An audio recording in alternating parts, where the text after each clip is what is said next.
tributes at full council. The chair and all group leaders, I'm sure, will want to make proper tribute at that occasion, but only fitting that we note that it's a very sad and unexpected event, and I'm sure all members across the council will send sympathy to his family and friends at this time. Okay, so welcome to this meeting of the executive, and can I remind you that it is only executive lead members present in the room who are taking decisions in this meeting. Others in attendance are there to provide advice to the executive. The agenda and papers are published on the council's website in advance of the meeting, and the council will be making an audio recording of the meeting that will be published on the council's website in due course. Today's meeting is run using a hybrid format, which means executive lead members and key officers are physically present at County Hall, and key officers present include the Chief Executive, Director of Finance and the Monitoring Officer. Other elected members and officers may physically or remotely join the meeting to speak on specific agenda items or to observe, and the meeting is broadcast, and therefore other members of the public and partners can observe the meeting remotely.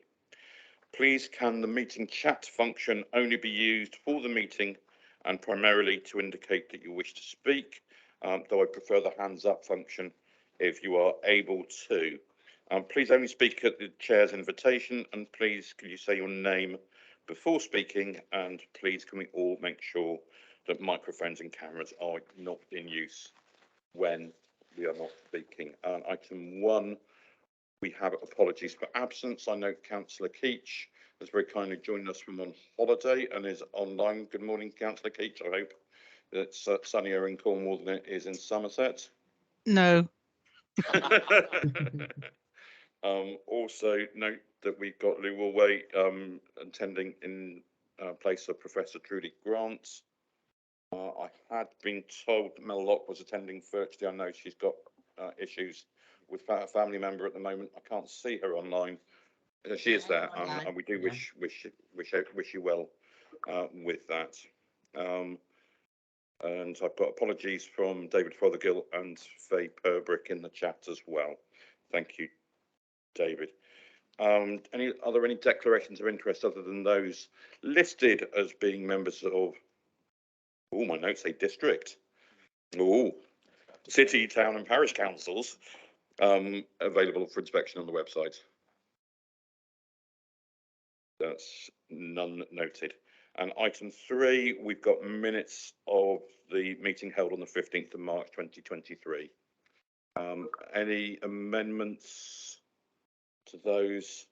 Mandy's, we can note Mandy's apologising as well. No amendments to those minutes. Can I see a proposer and seconder, please? Councillor Shearer and Councillor Dance. So those in favour of accepting the minutes? Those against? That's clearly carried.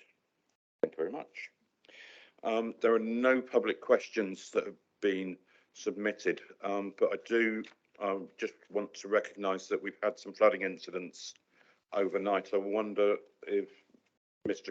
Green and Councillor Dyke or Councillor Rigby wanted to just comment on those. Obviously, communities around Milverton and then further down through the county around Queen Camel, North and South Cadbury, Poddermore, and probably other communities further along the river courses there will be impacted there. I wonder whether we can have an update on what's been done both to support the communities there and to make sure that the usual conditions are restored.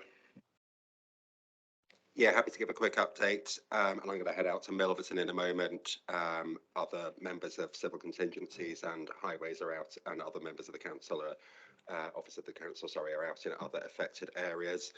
But yeah, as you said, significant inundation yesterday, about 88 mil of rain falling in 2 hours. So significant flooding event in North Cadbury, which, as you say, then flowed down downstream from there. The council were called into a multi-agency meeting at 7:45, and the Fire and Rescue Service declared a major incident at that point. I won't go through the detail in terms of what was affected at what point, but yeah, considerable issues in terms of the highway road closures, clearly significant issues in terms of properties affected. So a further multi-agency meeting was held at 1:30. A rest centre was open at Marston Magna at that time as well, whilst emergency services were carrying out a search and rescue effort. We understand that most residents opted to stay at home, but voluntary agencies were in attendance providing assistance and support. We've got the major incident, I believe, was stood down at 2 o'clock this morning, though clearly lots of staff are out this morning, both understanding the picture, but still focusing on supporting residents. There's going to be a further tactical meeting at 10:30, so we will provide an update after that. Thank you very much, Mickey. Anybody got to add? Councillor Dyke, thank you. Thank you, Chair. Yeah, I on my way through into County Hall this morning, passed through some of the areas that were affected, as they do fall within my ward area as well. There's a significant amount of debris on the roads, and it's very clear where rivers have breached. A lot of the floodwater, a significant amount of the floodwater has now dispersed, but there are still key areas in Queen Camel that are blocked. I've also been in touch with the ward member Henry Hodpaz for Castle Carey, and he is out and about on the out on the ground at the moment, having a look round, and is reporting back. And I know that the teams are out with deploying various bits of kit to clear what is significant amounts of debris, stone and rock and mud that is fallen, and there are landslides in certain areas in Blackford Hollow as well that obviously need further into investigation and intervention down the line, but really pleased that the teams have been on the case, and thank the officers for all their hard work, particularly the Civil Contingencies Unit that have been on the case since late last night, and all the work that is going out on the ground today. Thank you, Chair. Okay, thanks very much for the updates. Just looking around for anybody else with anything to add. Councillor Rigby and then Ms Woolworth. Thank you, Chair. I'll just add very briefly that I've spoken to some of the members most affected this morning, including Councillors Hobhouse and Councillor Trimnell, about the impacts on their wards. We will work with the Environment Agency and others to understand what exactly has happened. But ultimately, as Mickey has said, we've dealt with the neck end of 100 millimetres of rain falling in 2 hours, and that's always going to be incredibly difficult to deal with. But if there's anything that we need to do in terms of infrastructure, we will look at that. But when you're dealing with rainfall of that intensity, that magnitude, frankly, none of the British highway network is designed to manage that, but we'll do what we can. Thank you. Thank you. And Lou? Just from a public health perspective, we will be focusing on the potential sewage aspect, and also the drying out using generators, petrol and diesel indoors, and ventilation and those kind of public health comms to what we learned from the previous flooding. Okay, thank you. Any other comments on that issue? I will take members around the room, but I can't see anything. Thank you so much for all that the officers are doing, and please feel free to go and attend to those issues. I think are significantly more urgent than what we have on our agenda today. So thank you very much for your feedback, Mickey. We come on to item 5, which is the Equality Audit Assessment and Peer Challenge. And I believe Councillor Dance is leading on this. Is that correct? Yeah, it is. Thanks, Bill. I've just got a few words to say before I hand over to Tom. So, as you know, this paper proposed for the council completes 3 audit processes over the next 6 months. These processes will help us to identify where we are working well, areas of improvement, and assist with identifying actions needed to make the improvements. As an area, Somerset has not had a meaningful external review in relation to equality for the last 10 years, which really says something to me. With the formation of Somerset Council, this is an ideal opportunity for us to review, learn, and embed any needed changes for the people we serve. I'm sure we will find areas of very good practice in Somerset. I'm also aware that we will find areas that will require work because we always need to improve on what we're doing. As an authority, we will continue with this work and taking the learning from these audits forward. I will now pass over to Tom if anyone has any questions. Thanks, Tom. Over to you. I just thought I'd quickly go over the different audits that we've got and then any questions. So the process will be to complete 3 different audit processes over the next 6-month period. So the first will be a disability confident leader audit. That's an external audit process that requires a pre-existing leader within that process to audit us externally. The plan will be to do that in the kind of June-ish period, so coming up shortly. We then have the race audit process, which looks at our internal processes, how we're functioning as an organisation, and any areas that we may need to improve from a race perspective. That will be towards the end of September. And then the last one will be the Equality Framework for Local Government Peer Assessment, which is an external peer assessment process led by the Local Government Association and sees multiple different peers coming in from external organisations, so other local authorities, to provide a robust audit of where we are, what we're doing. That's preceded by an audit process, an audit template and documentation that provides an understanding of where we are, an understanding of kind of the issues that we've got. Essentially, it's an internal review before we have the external review to come in and verify it. So there'll be a fair amount of work with that for us to really look at where we are, pull that apart and have an understanding before they arrive of the situation that we're within. The feedback that we've had from other areas is one of the areas that they're really keen to look at is us understanding those areas that we need to improve and having a plan as to what we're doing and where we're going with it. So that will definitely be part of that process going forward. Our hope is at the end of that process, we will be able to pull all 3 of those together. So the first 2 will very much inform the peer assessment process as well. It will be part of the documentation, it will be part of the evidence that we provide to them. And at the end of that process, we can come up with a robust action plan, a way forward based on those 3 audit processes, so that we have a really robust understanding of where we are, a really robust action plan to support that, and we have a direction going forward based on those audit processes. Thank you. Thank you, Adam. Thank you, Tom. I'm just looking round for lead members for any comments. Councillor Shearer. Thank you so much. And thank you, Tom, and thank you, Adam, for bringing it forward. I just think it's really nice to see this work coming so soon on the unitary situation, because I know the 4, 5 councils coming together would have been doing this kind of thing. I know, for instance, Mendip was going towards disability confident employer status and so on. So I just think it's really nice that this is up there right in the first few months of unitary, because I think it's really key. And I think there'll obviously be training and that kind of thing coming forward, obviously. And there's more to understanding that's going on a training course, obviously. And I don't have to tell that. Don't have to say that to you, Tom, because you know that too well. Turning up to training course is not enough. But I was hoping, I'm sure we'll see when the training comes through, that it does help people to understand how they can challenge behaviour when they see it, whatever that might be, in a safe way. And I think the other one, just in terms of thinking, and I don't want to, we can't pre-guess what's going to come on the audit, but and the peer review, but that thing about not only about almost like bystander capability, but I think the other one just to watch for as well is if we're having, say, champions or people who will take this on in the various teams in the council, just that we don't overlay too many champions doing too many things.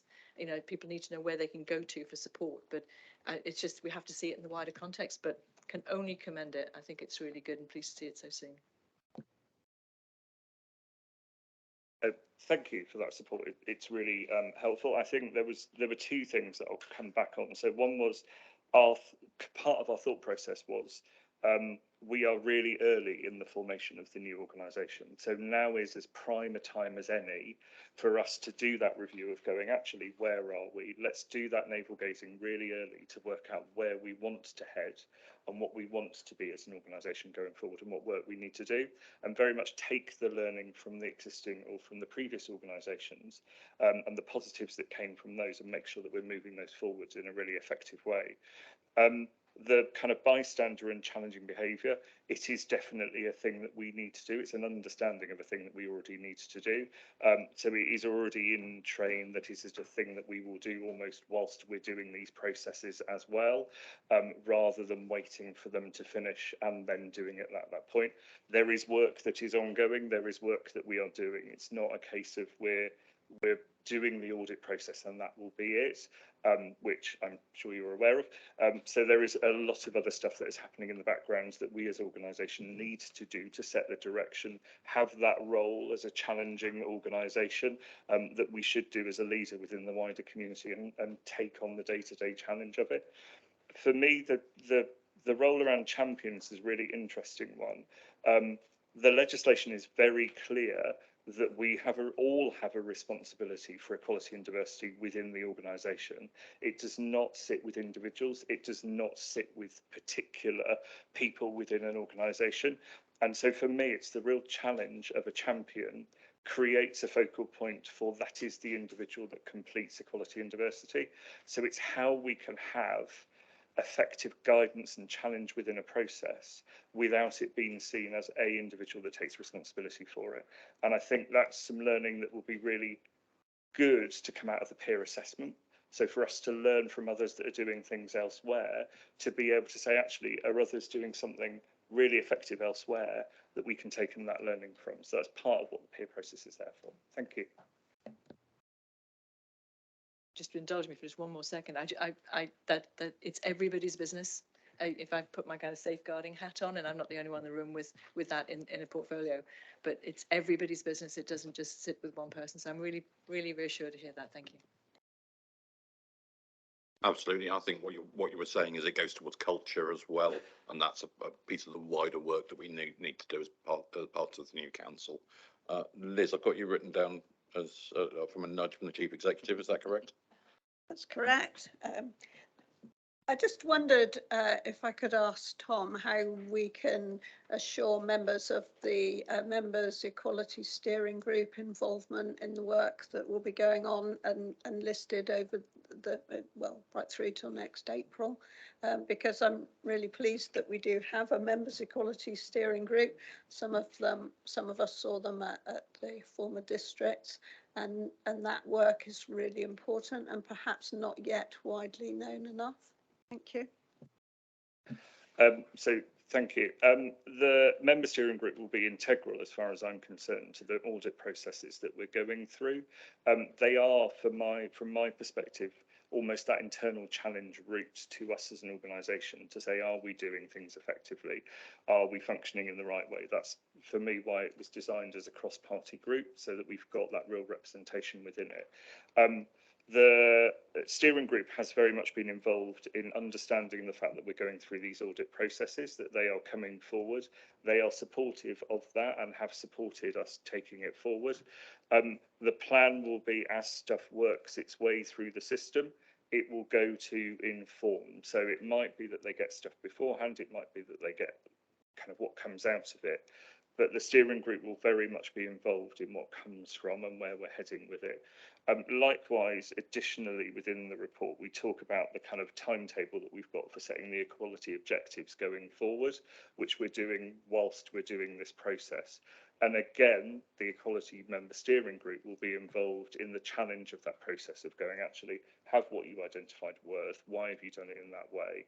But also kind of pushing it forward and championing it on an ongoing basis. So my hope is they will be integral to all of this process and making sure it's feeding going forward. My hope is what comes out of the end of it is a real strong understanding of what the steering group is there to do and how it fits within championing across the board, because I think at the moment that's where we're finding our feet with it, is the broadness of the scope and then where it fits into a more challenging and a championing role within the wider organisation. Thank you, Tom. Sarah? Yes, I also welcome this as a very, very good piece of work that's starting and going to bring great things for the authority. I just wanted to ask about, at the end of each report that we get publicly, that the public see, there is a bit about diversity. Will the work you're doing change that in any way? Will it broaden it in some way? Because I want the public to know that this is happening as well. And when they see our papers, they can say, yes, look what they've done. Well, there's something different, a bit more, how do I explain it? With a bit more detail involved and a bit more product of the work you've been doing. I just wanted to ask that. Yeah. So yes and no in a really unhelpful way. So yes, it will hopefully, from as much as the quality and the content that what's at the end of that process, my hope is will improve as we head through that process and coming out of that process on an ongoing basis. From it actually affecting what's happening in relation to that, then in theory it shouldn't, because that is the duty that we have under the equality legislation. What we're doing through this process is essentially looking at how we're functioning and whether or not we need to improve that functioning as an organisation. So whilst the outturn may be improved, what's within it will still be exactly the same, because the legal requirement is still exactly the same. My hope is just that the quality of what's being produced and included within there will improve. And then there's a whole load of other stuff that will come out of it. So what I always have is a fun conversation with people about what is equality. And 9 times out of 10, most people go, it's impact assessments, which is the bit that sits at the back of the documentation. That is a proportion of it. There's a whole lot of other stuff that happens, whether that's the kind of the community engagement, whether that's how we function, whether that's the policy, whether that's how we kind of pull ourselves together. So there's a whole lot of other stuff that sits behind it. And I think for me, that's the bit that we need to make more front and centre. It's been the bit that we've kind of kept behind a little bit of a wall in it. We're carrying on, we're doing these things. What we're not doing is taking that role as a public leader in relation to equality. And my hope is that this will pull that out to say, actually, this is where we need to head and this is what we need to do. Thank you. Thank you, Tom. Not seeing any other lead members or associate lead members, so go around the room for other members. And Councillor Trimnall. Good morning, Lucy.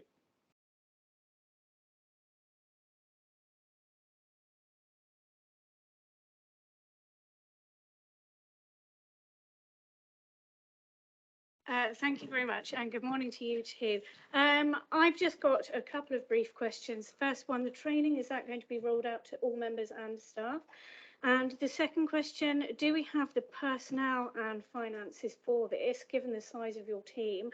There'll be a need to prepare to undergo those assessments and then to act on the findings. Are you confident that we can stretch capacity to achieve to achieve the recommendations? Apologies, democratic chums, I'm wheeling left and right. So from a training perspective, what we've identified within the paper is very much focused on our staff and where we're heading within our staff. My plan will be anything else that we produce from here on out, as much as we can dual it and it makes sense for it to be dualled, we dual it. So across the board for kind of all members and all staff. We will need to do specific bits, and I think it's incumbent on us to make sure that we are doing, where appropriate, specific training for particular, whether that's grades, levels or parts of the organisation, to make sure that they fully understand how it sits for them and the responsibility that they have. So I think for me, there's a blended approach to it. So where it's appropriate to, absolutely. Where we need to do specific, then we do specific to make sure it's hitting where it needs to hit and it's doing the job that it's there to do. So I think it's a combination of the staffing and resourcing. Thank you. I think for me, we kind of have to. I think there's an element of we've in it, we've got to do it, we can't not take this opportunity to do it, and we will do absolutely the best we can with the resourcing that we've got. There is potentially going to be some bits that we'll need to pause that are currently ongoing to give us the capacity to be able to, but I don't think what we've currently got is unachievable with the resourcing that we've got. What I am aware of is obviously organisationally we are still shifting. And some of the resourcing that we've got from an equality perspective is a part of a role of an individual. And I'm acutely aware that as we shift as an organisation, that then potentially shifts as part of that. And that's the bit where I think I've got my worry, is if some of that disappears, however slight it is, that's the point where I start to get a little bit colly-wobbly about are we in a position to be able to. But in theory, based on what we've got and where we are, yes, we have. There just might need to be a little jiggery pokery. What I hope it does is at the end of this process, gives us a really solid understanding of what we need going forward. So I think we kind of know where we are now, but actually if we know where we want to head, we know the direction that we want, you know, what it is that we want to do, that's the point where we've got the idea to be able to kind of go, okay, so what do we need on an ongoing basis to make sure that we're doing what we want to do and the commitment. Okay, thank you very much for your answer, and I'm sure that as a member of the steering group that we will support you in any way that we can. I know I'm speaking for everybody, I maybe shouldn't, but you know, from my perspective, I'm sure that everybody will. So thank you. Okay, Councillor Farbehi. Thank you, Mr. Chairman. Just a question for Tom here. Are we looking at both equality, therefore, and equity, or is it just equality that you're looking at? As broad as we like it. So the legislation is very much around equality. The review that we have is very much about equality. If we broaden that scope to bring in the equity bit, and then for me, there's always a bit of a fade between the two of them, then potentially yes, but the focus will very much be around that equality bit of it. Okay, and do you want to come back on that, Habib? If I may, Mr. Chairman, I mean, as I'm sure you realise, equity actually recognises that each person has difficult circumstances and allocate the right resources in the right place, where the opportunity needs to be equal for the right outcome. And I think it's essential, Mr. Chairman, to sort of address the equity at the same time. Just the point to make, this one. And a point well made. Lou, did you want to come in? Yeah, I think that's a really good point, and it does feed into the inequalities agenda. And there is an awful lot of work as a system looking at that inequalities area. And that is where inequalities is everybody's business too. And how do we address that? And how do we build things like equity audits into our service provision? So that's something from our perspective we're trying to push through with our NHS colleagues as well.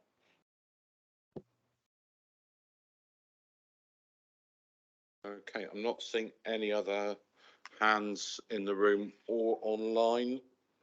No, so nothing further to add. Tom, thank you so much. I always enjoy your presentations, particularly colly-wobbly and jiggery-pokery, which are words that we will be minuting, I hope. Not least because I'm not sure how to spell some of them. Anyway, more importantly, Tom, I know you and your team have had a huge amount of work to do, not only on this piece of policy, but also over the last year, because we've been bringing so many policies together from across our councils, and also all the job descriptions and all the personnel work that's been behind. So can you please pass on to your team a massive thank you from members to officers for all the work that you've done. It is hugely appreciated. We do recognise you're a small team and you have a high workload, and don't for one moment think that doesn't go unrecognised. We do need to get to a situation where I think every member of staff is an equalities officer, because that's the point at which we have that culture across the council. And every time we look at one of those impact qualities assessment, we know that a great deal of thought's has gone into that and the impact that's having on all of our communities across. So thank you from me. So lead members, we have recommendations in front of us, which is to approve the council undertaking a disability confident leader assessment, an internal race audit, training on race and challenging behaviour, an equality framework for local government peer assessment in October, and to acknowledge the level of commitment that will be needed across the whole organisation over the coming years to deliver those. Can I see that all those lead members in favour of those recommendations, please? Unanimous. And those against? That's clearly carried. Thank you very much. Okay, thank you very much, Tom.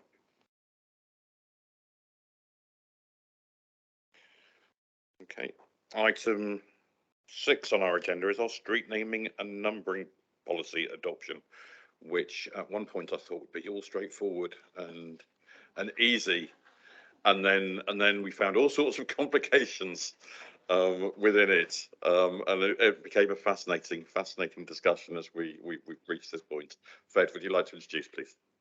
Thank you, Bill. I do just realise I probably need to declare that I'm now a town councillor on Taunton Town Council. So I think that just needs noting. I've just remembered that. And then in relation to this paper that's being brought forward today, previously the statutory provisions were held at the district council level. So we now need to have a policy that represents the whole of Somerset under the unitary council. The report outlines that there were 2 options that were considered. Option A is being put forward because of the wider powers that it gives us in relation to consultation, and appeal, and the ability to set fees. So I will hand it over to the room. Alan, did you want to add anything? Thank you, Chair. Just to complement what Councillor Federica Smith-Roberts has said, in terms of the main elements of the report, I think paragraph 5 of the report sets out very clearly in terms of the 2 options that are there, and it is the idiosyncrasy that's just been referred to in terms of those 2 elements of policy that we need to resolve before adopting it.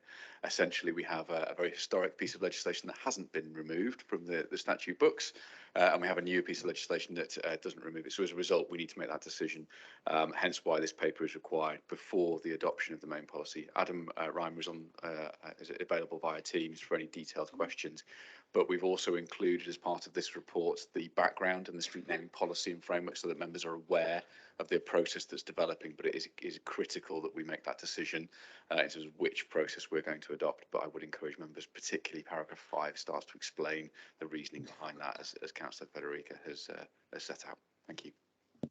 Thank you, Alan. Adam, is there anything that you wanted to add at this stage?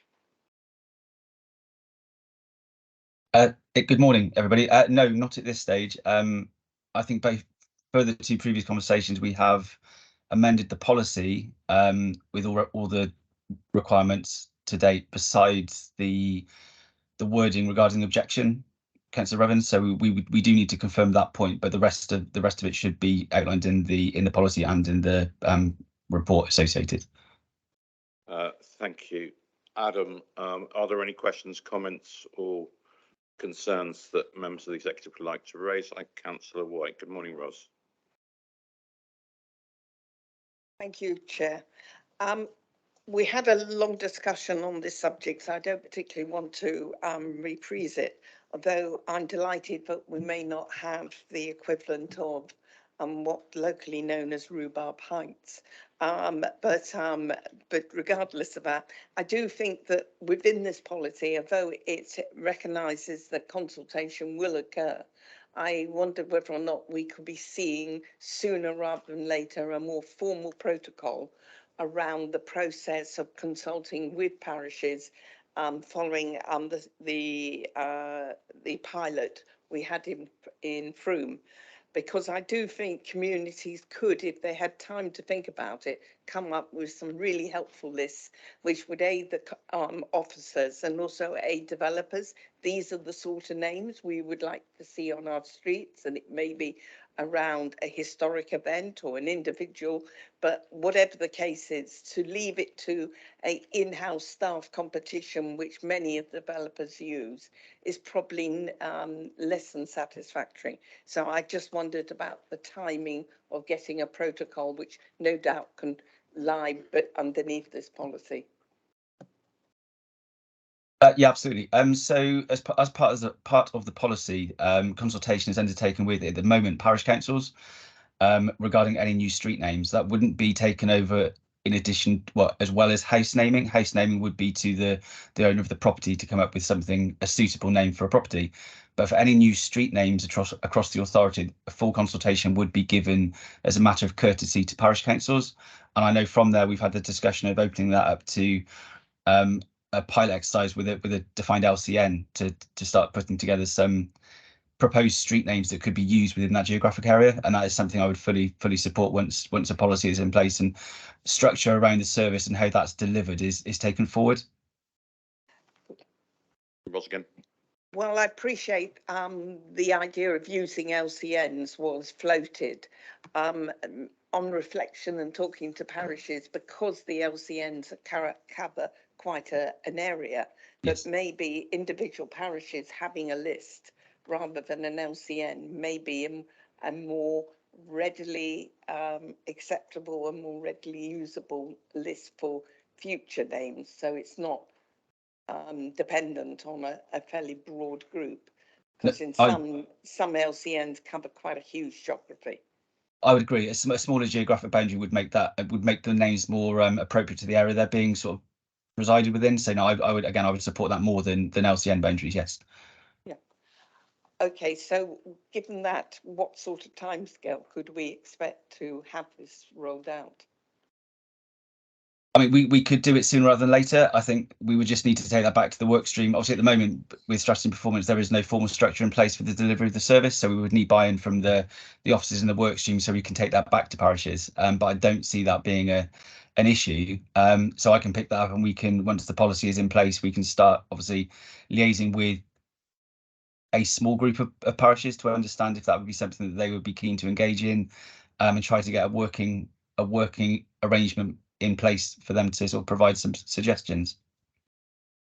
Great, thank you very much.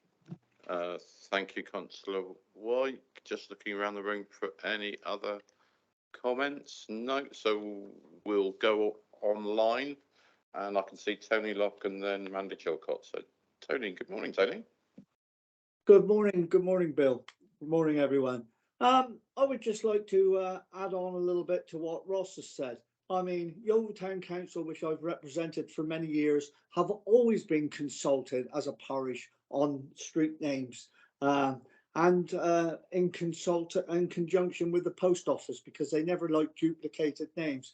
The parishes are the parish councils, and I would say the local parish councils are the ones who are best placed to come up with this, because they have contacts with local historians who could bring up some things which would be applicable for the names of these areas and what have you. I think you're trying to complicate things where they don't need to be complicated. Your parishes are the ones you need to consult, and that I would support what Roz has said on this one. Thank you very much, Chairman.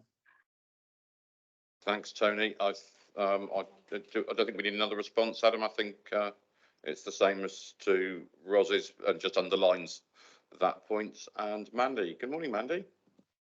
Good morning, Councillor Evans, and just a quick question, if I may, and it's a generic one actually. So thanks for the paper and the debate, very helpful. My question was really to, I suppose, the monitoring officer. I'm trying to get a grip with when papers with policy come to yourselves and when they don't, and we've had several recently. I think there was an IT one that was a policy paper that didn't sort of go to the executive or anywhere, yet this one has. So I'm just trying to work my way through with the new council, when does a policy come here, when does it not? And also just to say, all your nameplates are appearing back to front on what I'm looking at, so I don't know if that's something within the room there that can be changed for those watching. Thank you.